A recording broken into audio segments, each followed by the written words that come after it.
আসসালামু আলাইকুম নাইম। ওয়ালাইকুম আসসালাম। তোমাকে আজকে একটা মজার ইনফরমেশন দিব এবং একটা প্রশ্ন করব, উত্তর দিবা? আচ্ছা, মজার ইনফরমেশনটা হচ্ছে একজন আমার এক ভিউয়ার আর কি, তুমি নামাজ পড়তেছিলা, তুমি তো আর জানো না তুমি নামাজে ছিলা, ওই টাইমে আমি চুরি করে তোমার একটা ভিডিও বানাইছি।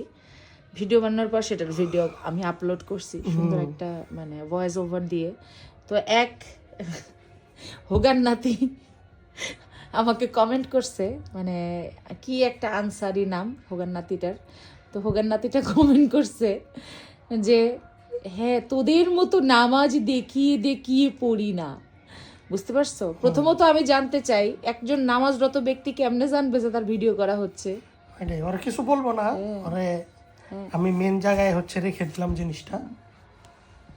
হাসুরে মদনকে ধরো। হ্যাঁ, ওরা আমার তারপর দাম ওই নিতে হোগান চায়। নাতিটা এতটুকু কেন বুঝলো না যে আমি ভিডিও করতেছি, সেটা তো আমি তো আর আমার নামাজের ভিডিও করি নাই, তাহলে আমি মানুষকে কিভাবে শো অফ করলাম? চলে। ঠিক আছে, মানে কিছু মুসল্লি আছে, নামধারী মুসল্লি, হ্যাঁ, এদের নামাজের কথা শুনলেও এদের গা জ্বলে, নামাজ দেখলেও গা জ্বলে। যেই নামাজ দেখে সেটাকেই শো অফ মনে করে, বুঝছো? আবার কিছু কিছু পাবলিক আছে, হ্যাঁ, পর্দা করলেও তাদের কাছে দোষ, পর্দা না করলেও তাদের কাছে দোষ। তো মানুষটা যাবে কোথায়? ঠিক আছে। আবার শোনো না, শেষ করি, শোনো। আবার আমার লাইভে মানুষ যখন আমাকে ইসলামিক বিষয়ে কোয়েশ্চেন করে তখন আমি ভদ্রভাবে উত্তর দেই। উত্তর দিলেও কি বলে জানো? কই এখানে ওয়াজ মাহফিল করতে আসছিস কেন? হ্যাঁ, এখন উত্তর না দিলেও বলে এত ইগনোর করেন কেন? তো কি করব বলো তো, এই হোগান নাতিদেরকে ধরে ধরে খালি ঘাড়ানো উচিত। মানে আমি বুঝি না, কিছু কিছু পাগল ছাগল আসে আমার লাইভে, তারা কোয়েশ্চেন করে, আবার কোয়েশ্চেনের উত্তর দিলে বলে ওয়াজ মাহফিল করতেছি। বলো তাহলে কেমন লাগে? কোন দিকে যাবে একটা কন্টেন্ট ক্রিয়েটার, তুমিই বলো। তো কিছু অশিক্ষিত টু পাস পাবলিক আসে আর কি আমার লাইভে। এটা আমার জীবনের একটা কষ্টের বিষয় বা দুর্ভোগ, যে কিছু বোদ্ধা মানুষজন না এসে টু পাস পাবলিক আমার লাইভে আসে। ম্যাক্সিমাম টু পাস আসে আর কি। টু পাস পাবলিকরা এসে এখানে অনেক বাজে বাজে কথা বলে এবং আমাকে উত্ত্যক্ত করার চেষ্টা করে।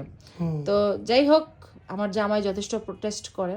আর তোমাকে এখন শেষ শেষ সময় একটা কথা জিজ্ঞেস করি, যেটা জিজ্ঞেস করতে চাইছিলাম। তুমি তোমার মন থেকে কি চাও? এদেশে ইসলামী শাসন ব্যবস্থা কায়েম হোক নাকি না হোক?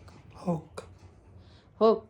ইসলামী শাসন ব্যবস্থা তোমার মতে ইসলামী শাসন ব্যবস্থা কায়েম না হলে এদেশে কি উন্নতি সম্ভব? বা কোনোদিন হয়েছে দেখছো উন্নতি এদেশের? রোড ঘাট বানালেই কি একটা দেশে উন্নতি হয়?